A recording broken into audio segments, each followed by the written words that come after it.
एक बहुत कंजूस आदमी था। गंगा जी नहाने नहीं जाता था इसलिए कि कहीं पंडित कुछ मांग ना ले। एक बार गांव के सब लोगों ने कहा कि सुनो जी, माघ का महीना चल रहा है, सब लोग नहाने जा रहे हैं, तुम भी प्रयागराज चले जाओ, नहाए एक डुबकी तो लगाओ, सारी जिंदगी होगी तुम गंगा नहीं नहाए। तो सबने जिद की, पत्नी ने भी कहा जाओ। तो वो चुपके से गया। पहले तो देखा कहां भीड़ ज्यादा है और कहां भीड़ बिल्कुल नहीं। तो वो गंगा के किनारे चलता चलता चलता सब जगह भीड़ थी, माघ का महीना था। अब वो चलता चलता शमशान घाट पहुंच गया, यहां भीड़ नहीं है। बोले यहां नहा लो तो यहां पंडा आएगा नहीं, नहीं तो पंडा नहा और पंडा खड़ा, चल निकाल कुछ दे, मेरे हाथ से पूजा करा, चल। गया जी में। अब बड़े प्रेम से वो शमशान में सोचा यहां कुछ नहीं है, कोई पंडों का झंझट नहीं है, कपड़े उतारा, चुपके से धीरे धीरे गया, कोई देख ना ले। वो बड़ा पैसे वाला था पर कंजूस बड़ा था।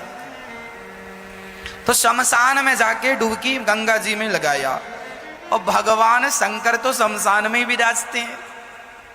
शंकर जी को लगा जरा आज इसके साथ थोड़ा खेला खेली कर लें। तो भगवान शंकर ही पंडा बन के आ गए। जैसे ही वो डुबकी लगाया और डुबकी लगा के ऊपर उठा तो शंकर जी खड़े, हाँ यजमान जी निकालो।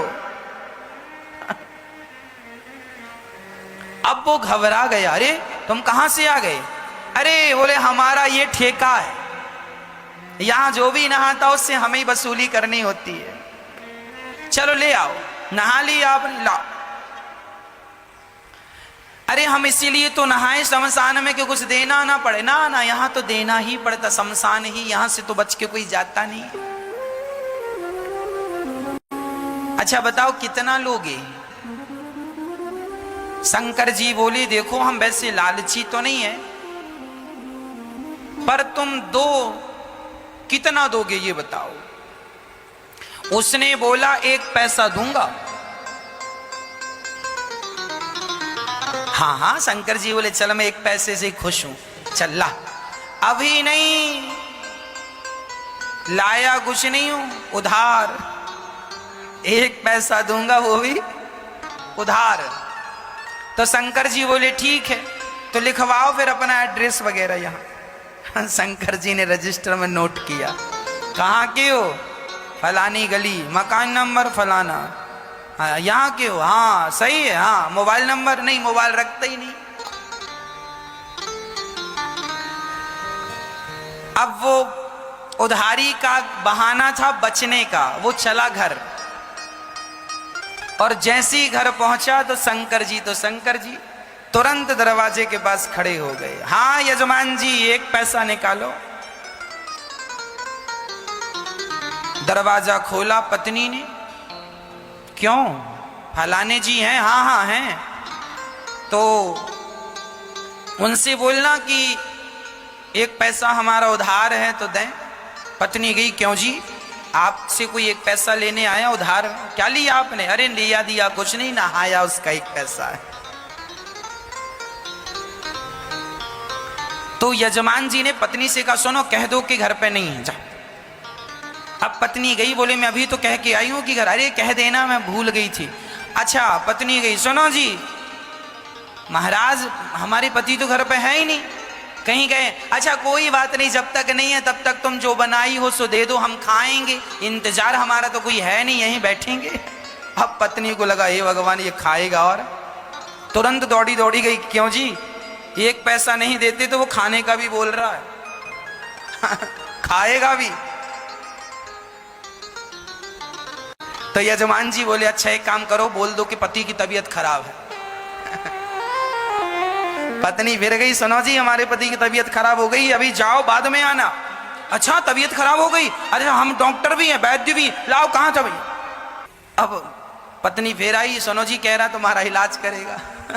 बोले इलाज पता नहीं क्या करता है, 1 पैसा तो अभी उतारा नहीं, इलाज करेगा तो पता नहीं कितना पैसा लेता है, इससे इलाज नहीं कराएंगे। अच्छा एक काम करो, कह दो कि पति, कह दो तुम कि हम मर गए। पत्नी ने कहा ये घोर पाप है, अभी आप जिंदा हो और हमसे कह रहे हैं मर गए। हम नहीं कहेंगे कि पति मर गए। अरे एक काम कर, मैं पड़ जाता हूं सांस बंद करके। वो सचमुच लेट गया। अब जब लेट गया तो पति ने कहा सुन ऐसे ना जा, जरा रोती रोती जा, ये सुनेगा कि मर गया तो चला जाएगा, एक पैसा तो बचेगा। अब वो मरने का नाटक किया और पत्नी रोती, महाराज महाराज बीमार थे, पता नहीं क्या हुआ, प्राण निकल गए। अच्छा, शंकर जी बोले मर गया? हाँ। अच्छा एक काम करो, तुम घर में अकेली हो ना? हाँ। बोले मर गया तो उठाएगा कौन? मैं गांव वालों को बुलाता हूँ। अब भगवान जी ने, शंकर जी ने सारे गांव वाले, सुनो सुनो यजमान जी मर गए, सुनो सुनो यहाँ आओ, ये फलाना मर गया, जरा आओ। अब सारा गांव इकट्ठा हो गया।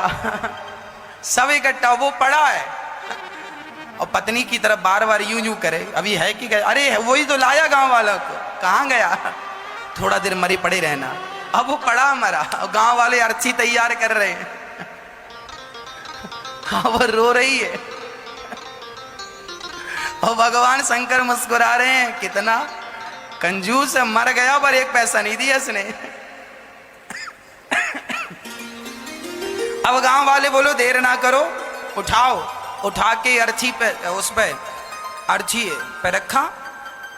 अब ले जाने लगी तो पत्नी ने पकड़ लिया, नहीं मरे नहीं मरे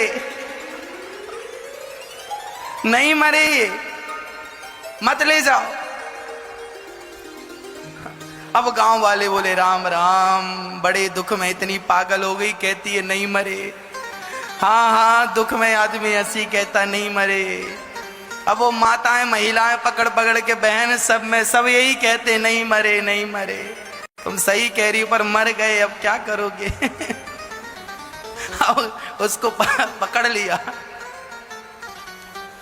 अब वो रोती रोती कहे क्यों जी, आप ही क्यों नहीं कह देते हम नहीं मरे?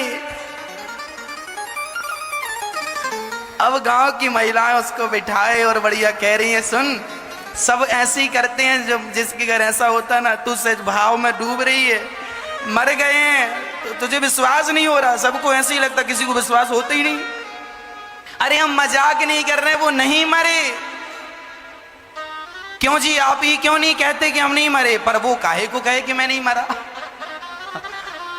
उसे लग रहा था कि ये कब जाए और कब मैं उठ के बैठ जाऊं। पर शंकर जी आगे आगे। अब गांव वाले लेके चले। अब ये पत्नी बड़ी परेशान है, हे भगवान सचमुच ना फूक दें लोग। अब वो शमशान तक पहुंच गया, लेटा लेटा सांस रोक के धीरे धीरे सांस लेता। चिता सजाई गई और चिता पे रखा गया, फिर भी उसने नहीं कहा कि मैं नहीं मरा। तब शंकर जी ने कहा यजमान जी अब आग लगाने का नंबर है, अब मौका नहीं मिलेगा, अब बताओ लगा दें? फिर भी वो आंख ना खोले। तब शंकर जी समझ गए एक नंबर का कंजूस है ये। तब शंकर जी बोले अच्छा, मैं किसी के भांग धतूरा से प्रसन्न होता हूं, आज मैं तेरी कंजूसी से प्रसन्न हो गया। चल बोल तुझे क्या चाहिए, क्या चाहता है? तो उठ के बैठ गया। बोले देना ही है तो कुछ मत दो, जो एक पैसे को कहा था वही छोड़ दो, वही छोड़ दो। शंकर जी ने कहा जा छोड़ा। वो अपने घर चला गया शंकर जी। तब से शंकर जी को भोला भंडारी कहने लगे, बड़े भोले हैं शंकर जी। उसको भी मिल ही गए